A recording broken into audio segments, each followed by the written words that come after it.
Hello everyone, in today's video, I'm going to share 15 different ways that you can inspire your kids to love writing. No more, I hate writing and I don't want to ever practice again. I've been there too, so you're not alone. And that's why these 15 different methods are going to give you so much variety that the kids will love and enjoy the writing process instead of dreading it. And the last idea in this video is one of the most underrated, overlooked, nobody practices it anymore idea. So stick around till the end and I will leave timestamps all throughout the video so you can take these exercises one day at a time, 1 week at a time, or 1 month at a time, whatever suits your schedule. So let's get right into it. Number 1, writing while playing games. So, in our household, Settlers of Catan is a very popular game, and here's how we make use of the gaming process while writing. This is what my 8-year-old has been writing. She was 7 back then,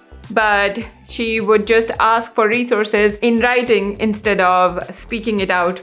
My 4-year-old was very interested in reading, so it was a very fun experience for both the siblings to do this writing and reading. She would say, I will do 2:1 grain for 1 wood and build a ship. Ray, can you give me 1 wood for sheep or grain?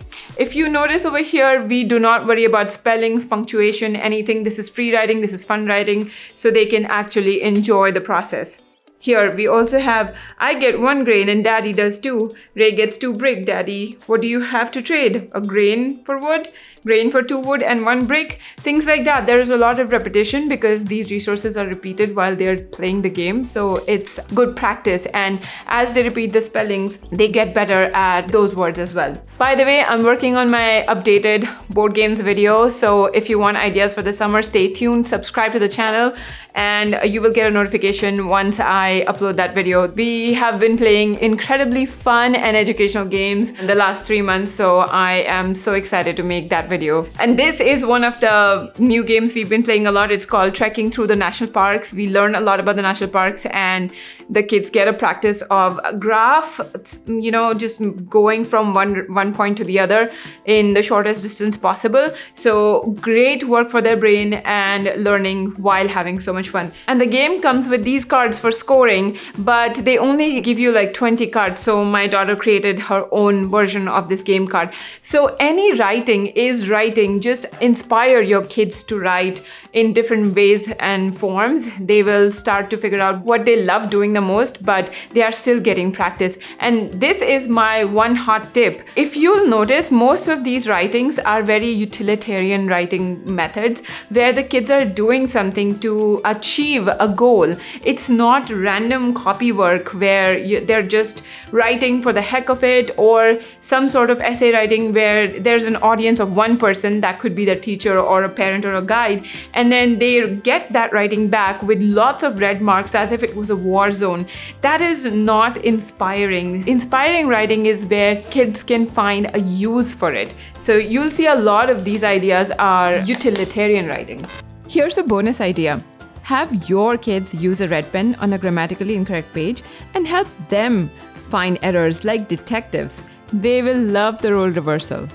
Next one is another fun one. We write notes to each other. We say simple things in notes like this. I don't think you guys can all read it, but this is my 4-year-old writing. Hey daddy, is the idli almost ready? How many minutes? So he's just having a fun conversation, writing the notes, and my husband will write back to them, and it'll be like slightly longer so they enjoy reading it. So he says, hey Rayan, the idli sambar and chutney are all ready to eat. Get a bowl that you like and a spoon to eat. Mama can serve you the food in your bowl. Love, daddy. It's so fun. And I'm keeping all these notes for memory's sake because they are so cute. My 4-year-old wrote, dear daddy, I hope you are doing well. Daddy, can you play with me? Riva, can you help me? So they're talking to each other and writing all these notes back and forth. Sometimes they'll write these notes and make airplane out of it and then throw it to the other person.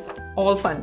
Alright, the next one is writing letters or postcards to their friends. I found this template for postcards online and my daughter loved this idea. I don't want to show our friends' addresses or anything, but this, you get the idea, put the stamp, write the address, write a message, draw a picture, whatever the kids want, and send it to their friends. Their friends get it, they'll also write back, and it becomes like a chain thing. The kids get so excited when they get these old snail mail letters, so not everything is digital. Next idea is this question a day journal. I got this from Amazon. I'll leave all the links down below of things that I have purchased. Most of these ideas are free or next to free. This journal was probably $10, maybe $15, but we've been writing a lot in this journal almost every day.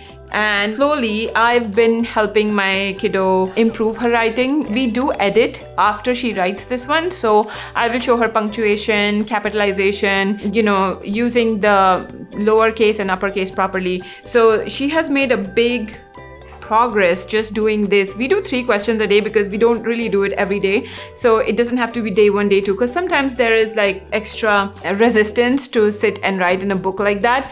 Some of the questions can be hard for them to get those answers right away, so they'll be like, I don't know. So you have to sit down with them and guide them a little bit. And sometimes if it gets too hard, I let them know that, sometimes we have to push through answering these questions.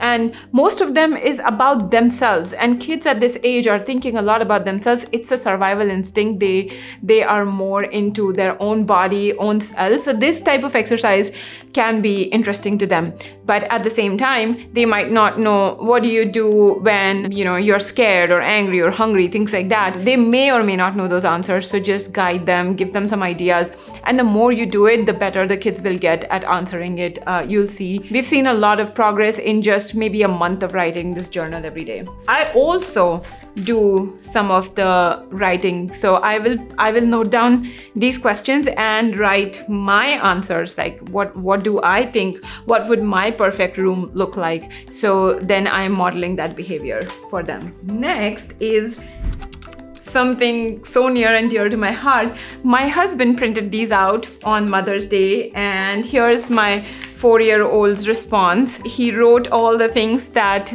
these prompts ask. So my mom is 40, almost 40 years old, and her favorite food is healthy food. So cute. Again, this is memories and keepsake. And my mom smells like baby milk. I just had a baby, yes, so I smell a lot like baby milk. My mom is really good at making videos. It was just, none of these answers were prompted to him, so he wrote all of this by himself, and I loved it so much. So this is going down in memory books. And same, we did that for Father's Day. Just hiding his picture. I don't want his picture on the internet, but this is, my father's name is Vineet. He's an engineer and he plays with me. I know how much my dad loves me when he listens. And then my favorite thing to do with my dad is plays with me. So both keepsakes, we love this so much. And anytime something like this happens, a festival, a holiday, you can find on some of these templates online or make your own. All the links that I use to print these, if I can find them and if they're shareable, I will leave them in the description so you can download for yourself. But you feel free to make similar templates by yourself too. Next is very important in writing. This is not the kids' writing, but you are transcribing for the kids. So for example, this is something my daughter came up with. She wanted to create a comic, and okay, this is the first page. So she created this scene and she wanted to create a comic story kind of structure. So when 2 sisters were finished eating their dinner, they were eating their dessert called s'mores. Then their mom called them into the tent where their sleeping bags were set up. And it says, time to come inside. They're eating s'mores. Then they go inside and the story continues. But if you noticed, I have written the story because I don't want to burden my kiddo with coming up with the story, making these drawings, and also writing everything. This is part of writing because ultimately writing just means bringing your thoughts to paper. And if you are using someone's help to facilitate that, that's totally fine. And parents should be transcribing for kids, especially if the writing is above their level, but the brain is already there. Sometimes when I'm writing blogs and articles online, my brain is going so fast, but my typing speed is slower than my thoughts. So I totally get it, and I do this for the kids. The same thing, we do work on learning how to tell stories. So this is me transcribing a story that my kids came up with. And to support this, I use the Pixar's story framework where it says once upon a time, there's a beginning, every day, the routine is broken, and because of that, consequences happen. Because of that, success or failure happens. So we just take this format, and I wrote a story where my kids were narrating it to me. So once upon a time, Riva was playing a game called Pyramid with her dad and brother. She liked playing board games. Every day she liked playing board games, but one day she started to play Pyramid. Because of that, her brother got the highest score in the start, and then until finally they finished playing and Riva won. Ever since then, she loved playing Pyramid. So we converted one game into a story, so we get some storytelling practice also. Next is summarizing their favorite TV shows or movies. This again takes a little bit of practice. My daughter likes to watch Gabby's Dollhouse, and one of the episodes she summarized it. Cat Rat went to Catturn to get the best cheese that is out of the world, but then he gets stuck, and then Gabby and Pandy brought him back to Earth, and he shared the cheese with his friends. We also talked about how this story can be turned into this format. So we're doing multiple things here. These episodes, they've watched it multiple times, so their brains are full of those summaries, and this was pretty impressive that this was the main gist of the entire episode that she was able to put on paper in just 7 lines, and that's really impressive. So the kids are doing a lot of thinking, and it's our job to bring this out on paper, help them bring this out on paper in interesting ways. And number 9 is topic sentence writing. The way this started in our household was that in order to teach my kids, I watch a lot of online courses, and because my kids are so screen deprived, they will watch the courses with me, and I obviously have no problems because they are learning so much just watching a writing course. So they'll get to know what type of tools I am learning to teach them. So while I'm learning, they're also learning. So we are watching this Building Strong Writers course, and there was a topic of writing topic sentences, which means you take a topic where here it's donuts, and after writing, she made this beautiful representation of donuts. And what we did was have a starting statement, some details about it, and then a concluding statement. So it says donuts are so yummy, but they're not so healthy. Donuts are not so healthy because they're deep fried and they have a lot of sugar. And that's why you should only eat donuts once in a while. So we already had discussed about this structure, that first introduce, then have details, then conclude. And she came up with all the sentences. And this brings me to a very important point. I have noticed this about my child, that she is a very build blocks by blocks kind of person. If you'll ever visit my home, it is full of things that she has taken, like cardboards and toilet paper rolls, empty toilet paper rolls, and built structures after structures. So if I give her this type of a structured approach to writing, she's happy to put that in place and write something in and then use that as a template. So the next day she used the same thing, same template, and wrote a write-up about ice cream. It's very similar. I didn't mind it at all because, again, we're doing a little bit of repetition practice. She writes, ice cream is so yummy, but it's not so healthy. Ice cream is not so healthy because it has a lot of sugar. That's why you should only eat ice cream once in a while. And that's okay if they want to repeat the same structure over and over again. All practice is good practice in my eyes. Okay, next one is captioning images. And for that, you can take any book with beautiful images. I am choosing this National Geographic book of animal poetry, which is also part of writing. Like, I'm exposing them to poems so they learn how to write poems. But they can pick anything like this starfish image and caption it. Captioning is a great skill. Most Instagram bloggers will be taking pictures and writing beautiful captions. So in this modern day and age, we can take inspiration from that and guide our kids to, use rich imagery for their writing, captioning these images. And so we'll just take any beautiful books with images and the kids sit down and caption them. Whatever image they like, it's all about their interest. Okay, next one is free writing games. So there is the construction side book in our household that has been read probably 1,000,000 times.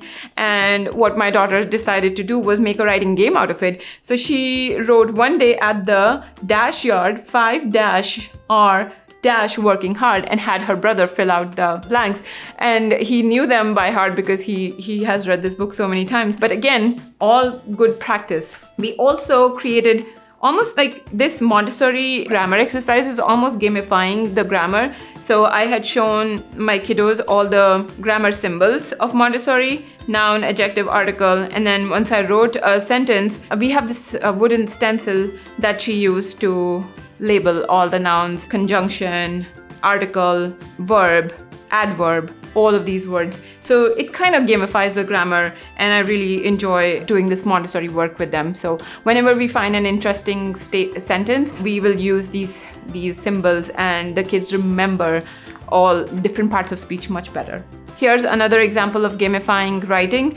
We play this game called Spelled, and we create our own cards. What Spelled does is you have an image. This is the letter that the word starts with, and then you have 3 options of the spelling, and you have to choose the right one. Of course, choosing the right one gives you more points. So we create these cards together as well. Okay, next is writing prompts. This is a simple prompt rubric that I downloaded from the internet. We have done some writing prompts from this, but the better way to enhance an experience like this is to have your kids write most of the prompts that they would like. So for that, I just had my daughter guide me to a list of things that she likes to write, and we are going to sit down and create our own writing prompts. Some of the writing prompts that she likes from this is writing an acrostic poem, which is nothing but writing, say, the word mermaid, and then writing something with MERMAID.